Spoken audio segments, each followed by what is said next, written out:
Now that I have opinion at what's going to be satisfactory for the time being, concentrate on getting the new limited slip differential in here. Checking the backlash on that. This is going to take a while too. It's going to have to work side to side. Hopefully my pinion depth is correct, which it should be because I use the same shim on that. There's another shim at the very bottom below that bottom bearing, which that's effectively what sets your pinion depth, which is how deep this gear sits in there. Since I'm reusing my original gears, I should be good there. Should be.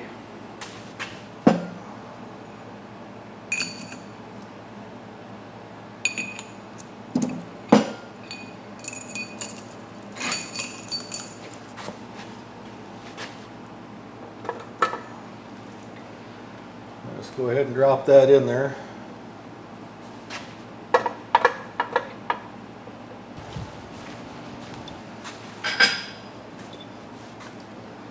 Next I can put these threaded side adjusters in.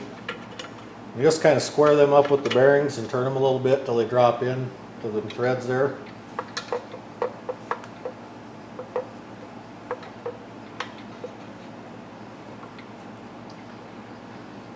Which is where I'm at. Then both caps will go on. Remember, I made them witness marks so I know which side is which here. Double check that. And we're good there. Then you just wiggle them around, make sure them threads are engaged.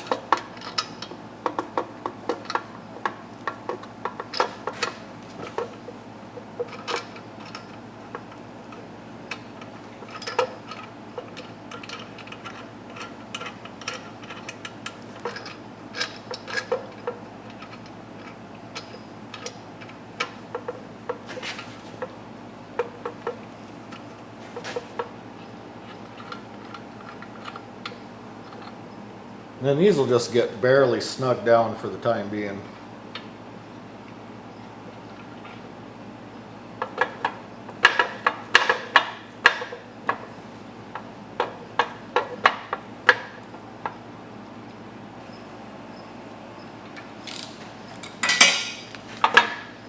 Okay, now them are just basically run down, they're not tightened at all. So now I need to adjust entire carrier from side to side. Right now I get so far that way it won't even turn because the bolt heads on the ring gear are hitting on the casing. So what I'm going to do is just take a spanner type wrench. You can buy one for like 35 bucks, but me being the cheapie I am, I just took a scrap piece of flat iron, measured across there, drilled a couple holes in it, run some bolts in.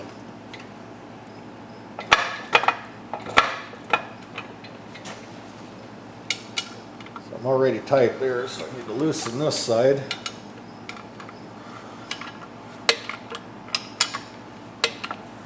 See, I've already got pushed over far enough it spins now without hitting. But I've got quite a ways to go yet.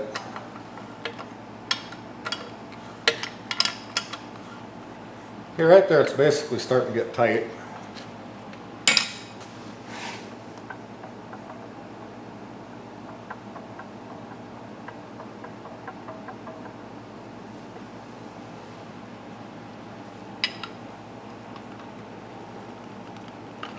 Don't think I really have much of any clearance there yet. There I got a little bit. Here you want maybe 8 to 10 thousandths of backlash on your gear set. So I'm going to get a dial indicator set up here next and see where I'm at on that.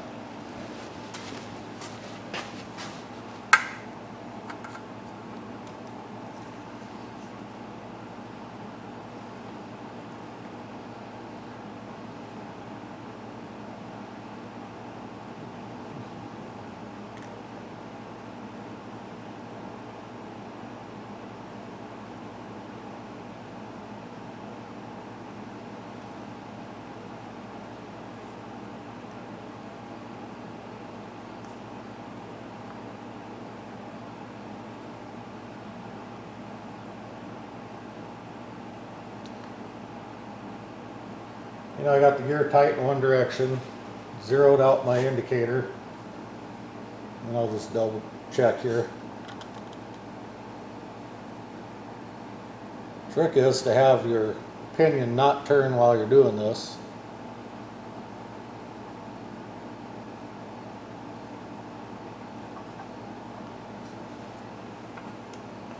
That's still too tight.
You got about 8 thousandths right there.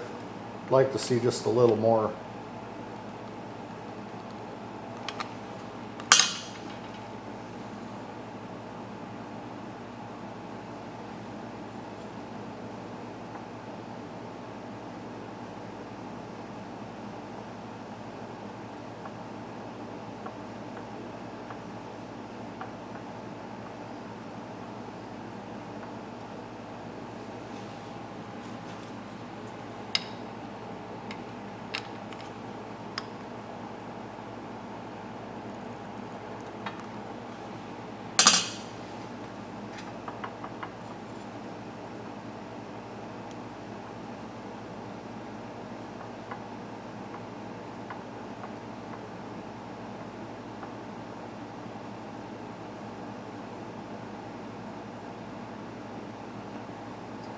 Here I'm just a touch under 10.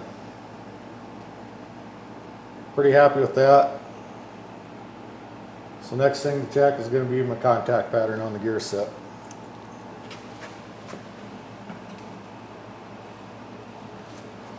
Remember, this is all temporary because it's all going to have to come back apart again.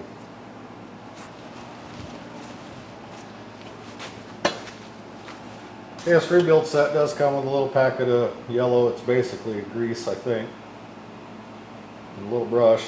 So I'll just paint that on about 3 or 4 of the teeth, and I can run it around, check my wear pattern, see where I'm at.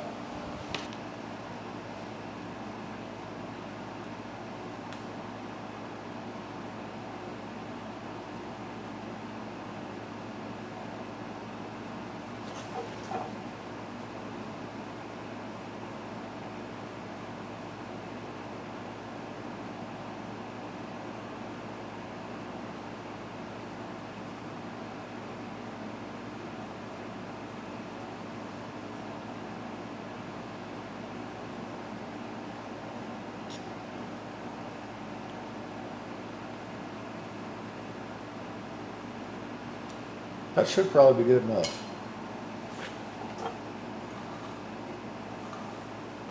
Now you just run it around until it makes contact through the pinion.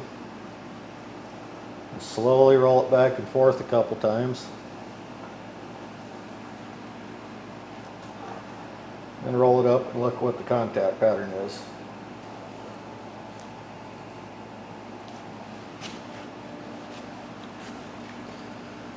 Okay, now I don't know how well that's going to show up on camera. Where your gears match up, you want to be pretty even from top to bottom on your tooth, and from the root to the top of the gear that way too. You want it pretty much even, which is about where I'm at. Which I expected to be since I'm using my original gear set.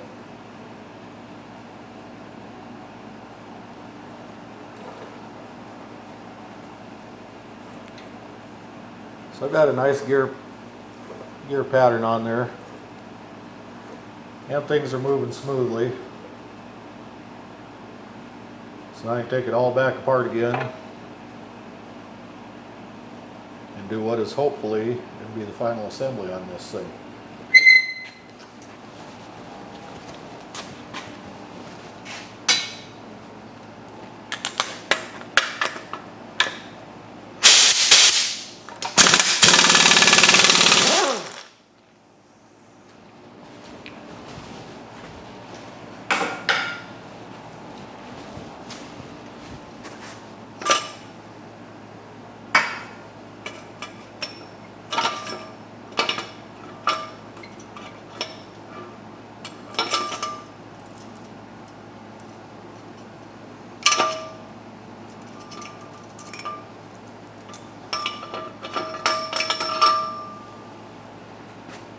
Okay, now I'm happy where I'm at. Pull this sleeve and shim off, keep them together, because that's what I want. Now I'll press my new bearing on here. This is the original shim I was talking about earlier that sets the pinion depth. That's the one that came with it.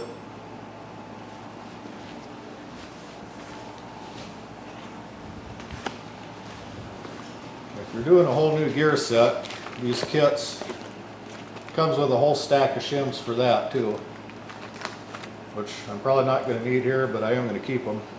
The shims are always handy for different things. So I'll set them aside. Here's the new seal. I'll get my other new bearing pressed on, and I can install the seal in the housing here, and then hopefully that will be the final assembly on that.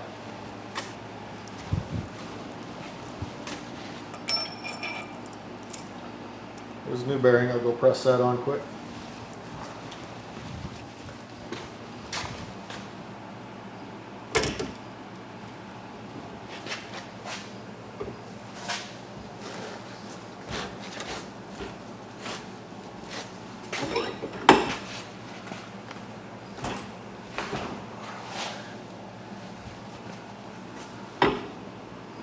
Okay, new bearing's fully seated on there. That's ready to go. Okay, now ready to drop this new bearing in.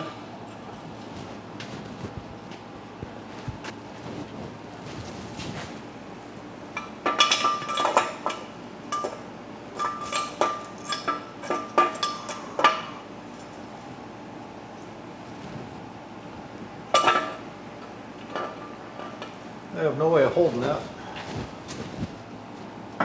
So I'll put the seal on next. It comes with the kit.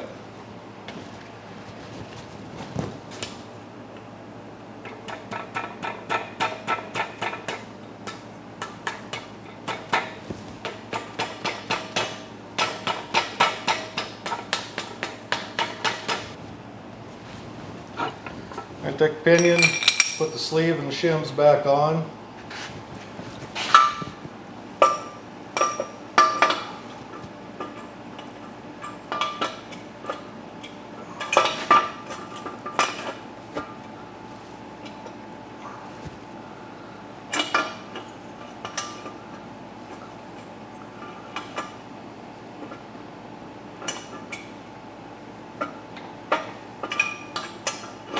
And then try and get it all finagled up in there.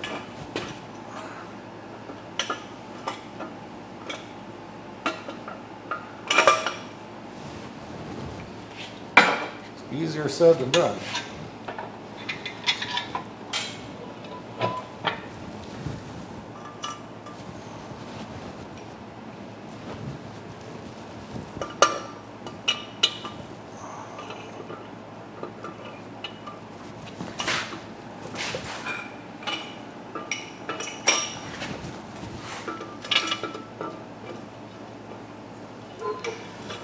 Okay, there's the trick to that. I'll leave that outside so it don't fall out. Basically what I did there was that sleeve I had to slide up past the bearing race, and that gives the gear just enough clearance to fit in there.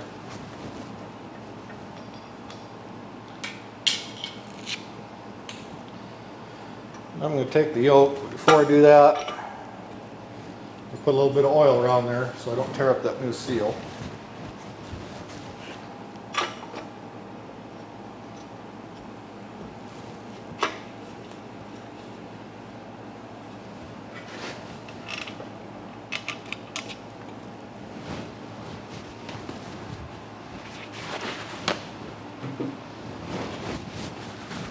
Now at this point I'll use that new lock nut that came in the kit.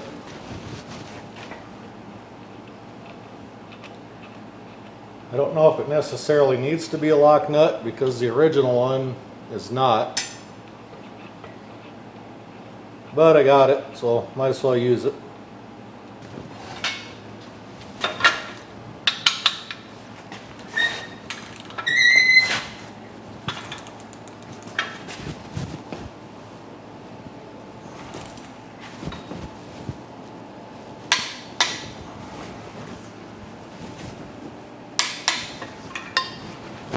Okay, that's torqued down.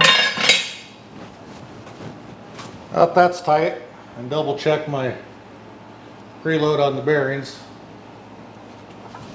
So I'll get that inch-pound torque wrench back out again.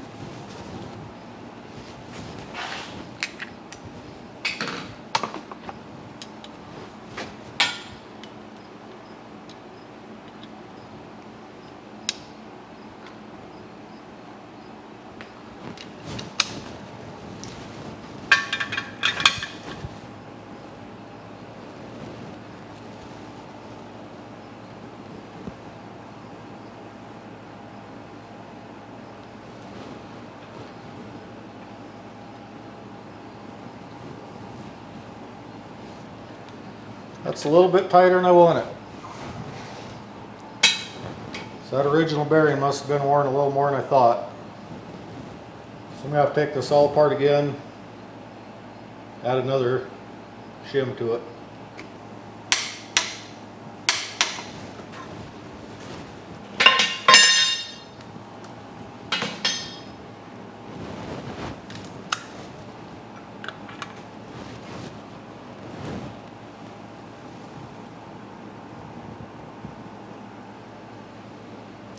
Perfect. Actually, I'm just a shade under 10 inch-pounds here, but it's going really smooth, and it's the same in both directions. So I'm going to call that good.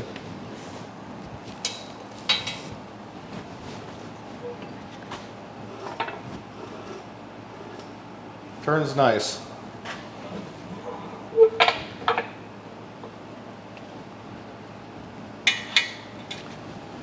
Now I can go through the whole process again of resetting the backlash on this gear.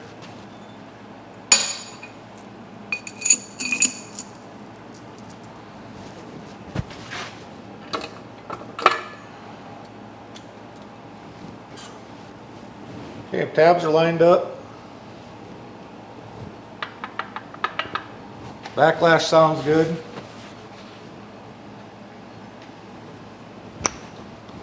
Okay. I'll finish torquing these down.